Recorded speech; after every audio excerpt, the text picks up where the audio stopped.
The Hindu की important news updates मात्र 3 minute में हम कवर करेंगे, तो फटाक से वीडियो को लाइक कर दो। अब सबसे पहली न्यूज आ रही है, उसमें बताया जा रहा है कि पाकिस्तान में बलूचिस्तान की जाफर एक्सप्रेस ट्रेन पर बड़ा हमला हुआ, जिसमें 340 पैसेंजर्स को बंदी बनाया गया। 30 घंटे तक चलने वाले ऑपरेशन में 27 फौजियों की जान गई और 30 से ज्यादा आतंकवादी मार दिए गए। बलूचिस्तान में चल रही जंग और सिक्योरिटी के खतरे को समझना होगा अगर हम चाहते हैं कि ऐसे इंसिडेंट फ्यूचर में ना हो। नेक्स्ट न्यूज, अच्छी खबर है कि रिटेल इन्फ्लेशन यानी कि जो मुद्राफीसदी है बाजार की, अब 7 महीने लो पर है, सिर्फ 3.6%। फूड प्राइसेस भी नीचे गिर गए हैं, जैसे कि सब्जियां और दाल के दाम। अब आरबीआई की रेट कट की उम्मीद बढ़ गई है, जो इकोनॉमी को बूस्ट कर सकती है।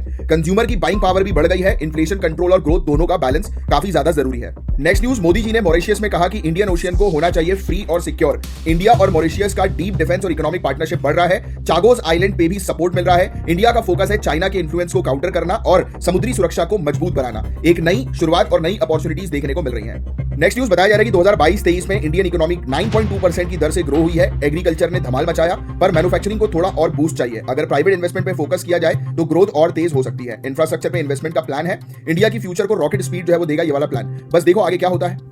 नेक्स्ट न्यूज, रशिया और यूक्रेन के बीच आप जानते हैं कि शांति की बात चल रही है, पर क्या ये सिर्फ वक्त गुजारने का तरीका है? यूक्रेन ने 30 दिन का शांति समझौता मान लिया है, लेकिन रशिया की असली इंटेंट क्लियर नहीं है।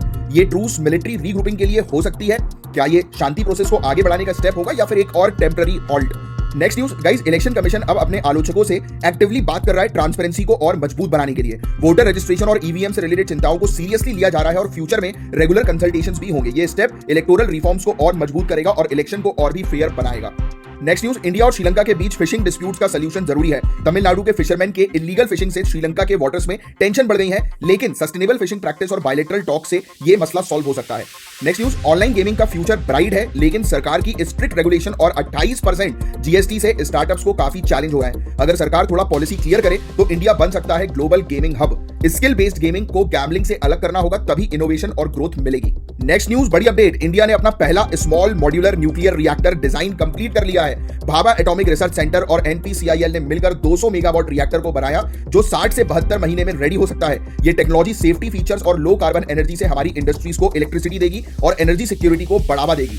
तो एसएमआर यानी कि स्मॉल मॉड्यूलर न्यूक्लियर रिएक्टर से इंडिया का एनर्जी फ्यूचर और भी बेहतर होने वाला है। ये द हिंदू की न्यूज अपडेट्स थी गाइस, और अगर आप यूपीएससी सिविल सर्विसेज की तैयारी कर रहे हो तो आप हमारे एक्सक्लूसिव टेलीग्राम चैनल को ज्वाइन कर सकते हो, दिए गए व्हाट्सएप नंबर पर कॉन्टैक्ट करके। जय हिंद।